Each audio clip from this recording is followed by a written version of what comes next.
Hello friends, இந்த வீடியோவில் நாம் தக்காளி செடியை கட்டிங்கில் வளர்க்குறது பற்றி தான் பார்க்க போகிறோம். நம்ம விதைகள் போட்டு தான் தக்காளி செடியை வளர்த்துருப்போம். விதைகள் முளைத்த அந்த செடியிலிருந்து தக்காளி பழம் பறிக்கிறதுக்கு மினிமம் 2 months ஆகும். ஆனால் இந்த மாதிரி கட்டிங்கில் நம்ம வளர்க்கும் போது ஒரே மாதத்தில் பூக்கள் பூத்து காய் வர ஆரம்பிச்சிடும். நம்ம வீட்டில் இருக்கிற தக்காளி செடியிலேருந்து ஒரு ஸ்டெம் கட் பண்ணி எடுத்துக்கோங்க. அந்த ஸ்டெம்மில் பூ இல்லாமல் இருக்கிற மாதிரி பார்த்து எடுத்துக்கோங்க. அந்த ஸ்டெம்மில் இருந்து 3 அல்லது 4 இலைகளை கட் பண்ணி எடுத்துருங்க.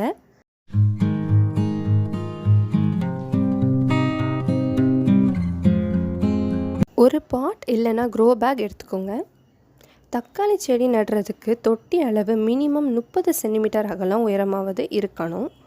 அதில் மண்ணை நிரப்பி ஒரு ஸ்டிக் வச்சு ஹோல் போட்டுக்கோங்க.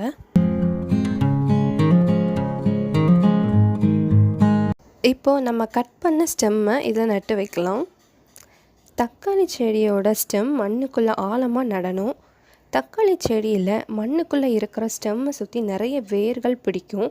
அப்போது தான் பிளான்ட் ஸ்ட்ராங்காக வளரும். அதே மாதிரி காய்கள் நிறைய பிடிக்க ஆரம்பிக்கும் போது செடி சாய்ந்து போகாமல் இருக்கும்.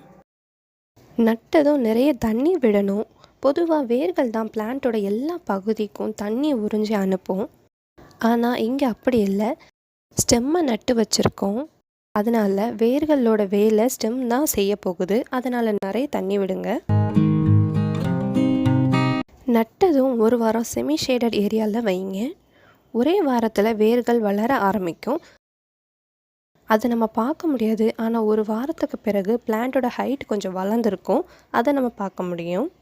நட்ட பிறகு ஒரு மாதத்தில் அதில் பூக்கள் பூத்து குட்டி குட்டியாக காய்கள் காய்க்க ஆரம்பிக்கும். இந்த ஸ்டெம் கட்டிங்லேருந்து நம்ம பிளான்ட் வளர்க்குறதுல நமக்கு 2 பெனிஃபிட்ஸ் இருக்குது. ஃபஸ்ட்டு நமக்கு ரொம்ப சீக்கிரமாகவே தக்காளி பழம் கிடச்சிரும்.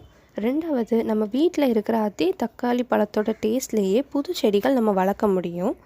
நீங்களும் இதை ட்ரை பண்ணி பாருங்கள். கண்டிப்பாக 100% சக்ஸஸ் ஆகும்.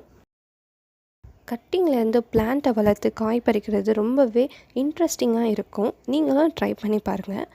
நீங்கள் இது வரைக்கும் நம்ம சேனல் சப்ஸ்கிரைப் பண்ணலன்னா சப்ஸ்கிரைப் பண்ணி பெல் ஐக்கன் கிளிக் பண்ணி வச்சுக்கோங்க. Thank you.